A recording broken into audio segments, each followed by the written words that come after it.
সালাম আলাইকুম গাইস। এই যে দেখেন আজকে এতদিন তো পাঁচলিয়ার ভিডিও দিছে, আজকে দিছে এটা ফুলের ভিডিও। এই যে দেখেন এটা ফুল, এটা হেটার মতন না, এটা ফুল।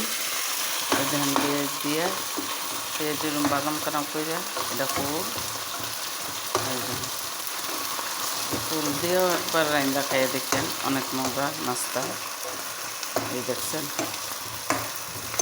এই যে দেখতে থাকেন, এটা দিয়ে অনেক নাস্তা হইব। প্লাস ফুল, এটা এটা পাচলি না তো না, এটা ফুল।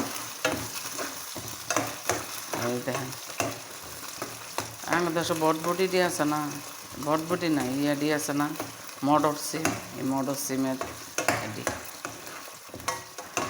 এই দেখেন এটা ফুল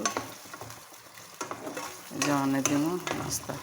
আর গাইস আমি কালকে ডাক্তারের কাছে গেছিলাম, ডাক্তারে কইছে লেমু দিয়া ধনিয়া পাতা দিয়া জাল দিয়া খাইতাম বললাম, তাইলে পাও ব্যথা কমবো।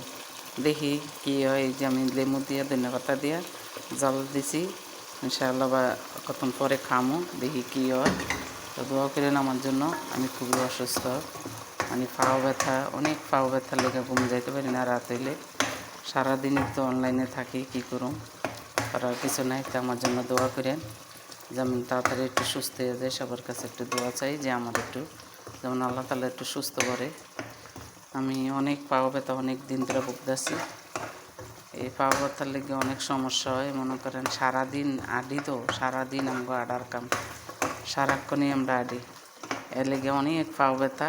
পরে ডাক্তারের কাছে গেছি, ডাক্তার এই ওষুধটা দিছে, আরও ওষুধ দিছে, তারপরও কইছে ধনিয়া পাতা দিয়া সকালবেলা খালি পেটে খাওয়ার জন্য। খাইয়ে দেখি আল্লাহ কী করে। তো আল্লাহ হাফেজ, ভালো থাকেন।